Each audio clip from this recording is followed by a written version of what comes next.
لا يعين شيء على الثبات في الدين مثل العلم بالله. من عرف الله حقا نال لذة السجود، شعر بلذة التسبيح، يستحيي من الله أن يرجع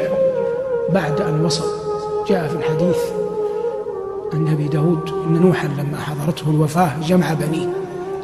فقال: يا بني أوصيكم باثنتين وأنهاكم عن اثنتين، أوصيكم بلا إله إلا الله، فإن السماوات السبع والأراضين السبع لو كن كحلقة مفرغة لقصمتهن لا إله إلا الله، وأوصيكم بسبحان الله وبحمده فإنها صلاة كل شيء وبها يرزق الخلق، وأنهاكم عن الشرك والكبر. لو أتيت بأي رجل عياذا بالله شرب الشراب، نال من النساء مرادة، سهر في مواطن يسهر فيها أهل الفجور، ووقع منه هذا نقول مثلا في زمن مضى، إن قدر أن هذا الرجل رزق تقوى تاب، ثم قدر، وهذا من لوازم التوبة، أن يسجد لله، فلو كان منصفا لأخبرك أنه لا لذة تعدل لذة السجود لله رب العالمين. يعني مثلا الحمد لله على فضله وكرمه، نسأل الله حسن الختام، عصمنا الله من اللذات الحرام صغارا وكبارا، لكن مع ذلك نحن نجزم يقينا مع أن الله حفظنا كما حفظكم من اللذة الحرام، لكن نجزم أنه لا شيء يعدل لذة السجود لله جل وعلا. عز ما في الإنسان جبهته،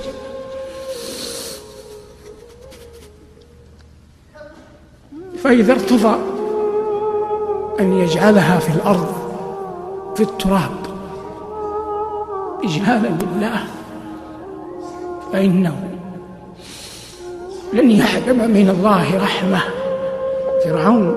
كان يقول: أنا ربكم الأعلى، فالله لما بعث موسى وهارون قال لهما: قولا له قولا لينا، هذا وهو يقول أنا ربكم الأعلى. فكيف بعبد أظلم عليه الليل كأي شاب منكم واصنعها الليلة، أطفأت النور لتنام، ثم أخذت فراشك، ثم تذكرت جلال الله، ولا سبيل إلى رؤية الله، لكن هناك سبيل للقيام بين يديه، فعدت للنور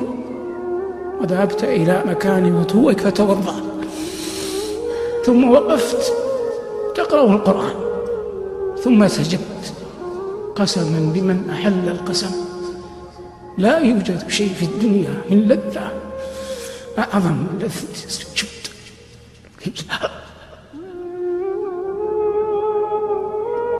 الله يقول لنبيه: وتوكل على العزيز الرحيم الذي يراك حين تقوم وتقلبك في الساجدين. وقال ربنا: يوم يكشف عن ساق يدعون إلى السجود فلا يستطيعون خاشعة أبصارهم ترهقهم ذلة وقد كانوا يدعون